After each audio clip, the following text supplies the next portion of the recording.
Dahil sa determinasyon ng pambansang pulisya na sugpuin ang iligal na droga sa bansa, tinatayang 1 milyong piso halaga ng shabu ang nasamsam mula sa 3 high-value individual sa isinagawang buy-bust operation sa Barangay 199 Lungsod ng Pasay. Patrolwoman Meriton Vevas sa report. Inaresto ng operatiba ng Southern Police District Drug Enforcement Unit ang 3 bagong nakilalang high-value individual sa isang buy-bust operation na isinagawa bandang alas 7 ng gabi nitong Lunes sa Barangay 199 Lungsod ng Pasay.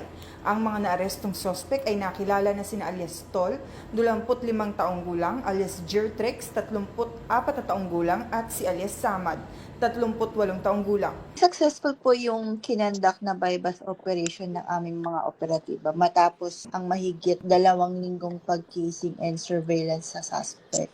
Ang target po dito ay si alias Tol, isang high school graduate, 25 years old na taga-Pasay.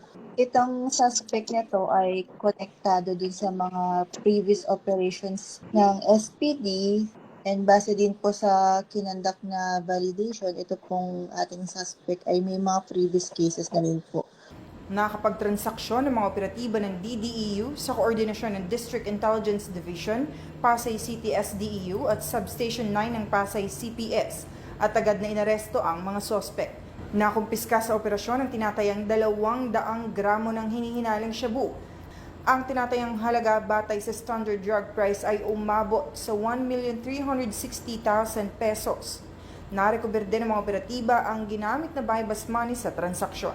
Dinala na ang mga sospek sa tanggapan ng DDEU SPD para sa dokumentasyon at proseso. Inihanda na rin ang kaso laban sa kanila para sa paglabag sa Section 5 at 11 Article 2 ng RA 91650 ang Comprehensive Dangerous Drugs Act of 2002. Para po sa ating mga kababayan, kapag po may kahina-hinalang nakikita na gawain sa inyong lugar, ay agad po itong i-report sa ating mga kapulisan. Mula dito sa Southern Police District, ako ang inyong PNN correspondent, Patrolwoman Meriton Veva, alagad ng batas, tagataguyod ng Balitang Pulis.